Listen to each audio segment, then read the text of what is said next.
మరి అసలు ముచ్చటేమని చెప్పాలి? ఎవరు అది చీమ కథ లెక్క. చీమ చీమ ఎందుకు పుట్టినాం అంటే ఇక కథ అంతా నడుస్తుంది కదా. అట్లనే ఇప్పుడు ఇది ఏమైందంటే ఎందుకు కూలింది అంటే కేసీఆర్ సార్ కట్టబట్టి కట్టినామంట.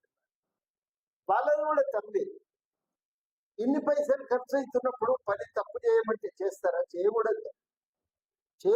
చేయడానికి వీలు. కానీ ఆయన కట్టిండు. ఆయనను పిలిచి అడుగుతున్నారు. ఇక అబ్బా అంత పెద్ద సార్లు పిలిచి అడుగుతారా అని అందులో మొదలైంది హైదరాబాద్. ఎంత పెద్దోడైనా పని తప్పు జరిగితే అడగవలసింది. అడుగుతాం. అవి ఆయన పైసలు కావు కదా, మన పైసలు. సొంత పైసలతో బండి కొనుక్కున్నాడు, ఇల్లు కట్టుకున్నాడు, పాడైంది అంటే అది ఆయననే పాపం అన్యాయం అయిపోయిందని సానుభూతి ప్రకటిస్తాం. కానీ మనం చేసేది ఏముంటుంది. కానీ దీంట్లో మాత్రము ఖచ్చితంగా ఎందుకు ఇట్లా కట్టినాం, ఏం కారణాల చేత, జాగా ఎంచుకునేటప్పుడు జాగ్రత్తలు పాటించడమా లేదా, ఇవన్నీ అడగవలసినటువంటి అవసరం గవర్నమెంట్ కాదు, మనకు కూడా ఉంది. తెలుసుకోవలసిన బాధ్యత ఉంది. ఎందుకు తెలుసుకోవాలి? 2 కారణాలు. ఒకటి, రేపెవరు ఇట్లా తప్పు చేయకుండా ఉంటారు. రెండవ కారణము, చాలా ముఖ్యమైన కారణం ఏంటంటే ఇంకొకసారి కట్టేటప్పుడు ఇట్లా జాగ్రత్తలు తీసుకోవాలి. ఇట్లా కాకుండా మనం జాగ్రత్తలు. కాబట్టి ఇవి జరగవలసింది.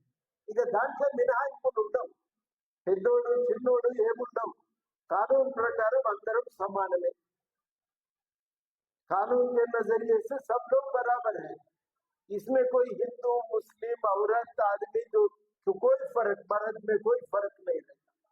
तो यार ये बात आप समझ लीजिए। ये काम करना अभी सरकार का जिम्मेदारी है। सरकार इंक्वायरी कमीशन बिठाए। अपने मनमानी रेवंत रेड्डी साहब बोल रहे, कुछ बात नहीं बोल रहे। इंक्वायरी बिठाए, एक जज साहब को बुलाए, उसके सामने सारी बात बताओ बोल के बोले, तो बात सुनकर उन्हें रिपोर्ट देंगे। अभी कमीशन का इंक्वायरी हो आज खत्म हो गया, तो इसके बाद में वो रिपोर्ट देंगे। वो रिपोर्ट को नजर में रखते हुए अभी सरकार जो कार्रवाई चलाना है वो कार्रवाई चलाएगी, उसमें अभी कोई शक नहीं है। ఇవన్నీ ఎందుకు చెప్తున్నానంటే కుర్చీలో కూర్చున్నోళ్ళు బాధ్యతగా పనిచేయకపోతే ఇట్లనే అది అయ్యజాగిరి కాదు, అమ్మజాగిరి కాదు। ప్రజలందరూ ఓట్లు వేస్తేనే కుర్చీలు ఎక్కుతారు కదా, ఎవరన్నా ఉట్టిగానే కుర్చీ మీదకి వస్తారా? రారు కదా। आप वोट डालेंगे, बटन दबाए तो कोई ना कोई एमएलए बनता, मिनिस्टर बनता, चीफ मिनिस्टर बनता। हम वोट नहीं देंगे तो कोई कुछ बन होने का मौका ही नहीं। जब बनते आप कुर्सी पे बैठते, आप सत्ता सबके लिए इस्तेमाल करते। అధికారులు ఎవరి కోసం ఖర్చు పెట్టాలి?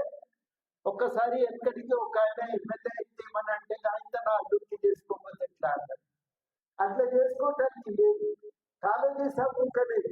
మంత్రి గారికి అల్లుడు అంటే ఎట్లా ఉంటాడు రా? మంత్రి గారికి అల్లుడు ఉండదు, గవర్నర్ భార్య ఉండదు। గవర్నర్ అనేది పదవి, ఆ పదవిలో ఉన్నోడికి ఎవ్వరు ఉండరు। అందరు సమానమే, అందరూ ప్రజలమే, అందరినీ సమానంగా చూడాలి। हर आदमी को बराबर देखना। जो गद्दे पे बैठते हैं, सत्ता में बैठते हैं, हर आदमी को बराबर देखना। सरकार సొమ్ములకి నాకింత తీసుకుందామని తీసుకొని పోవటానికి వీల్లేదు। ఆడ ఇంత జాగా ఉన్నదంటే చార్మినార్ కాదు నా పేరు మీద రాయించుకుందామంటే లేదు। కానీ ఏం చేస్తున్నారు? రాయించుకుంటున్నారు, పైసలు జేబు చేసుకుంటున్నారు। మామూలుకి పని చేసి పెడదామని పైరవి చేస్తున్నారు। ఇది తప్పు। ఈ పద్ధతి మారకపోతే గరీబులకు ఎవరు చేస్తారు? ఎవరు? అందుకని గరీబులకు ఎవరైనా అందరికీ సమానంగా చూస్తేనే మనకు న్యాయం అవుతుంది, లేకపోతే మనల్ని ఎవరు లెక్క చేస్తారు? ఆడ పోతే పని ఎవరు చేయాలి? పక్కకు జరగాలి, నెట్టుకుంటూనే పోతారు అందరూ। సేవలు ఈ సమాజానికి ఎనలేని చేసిన సేవలను గుర్తుంచుకునే విధంగా మీ ఉన్నాయి। ఎందుకంటే నేను లాగుదొడుకొని 8వ తరగతి చదువుతున్న ఫాలో అవుతున్నాను సార్ ఉపన్యాసం। నేను సార్ పక్కన కూర్చో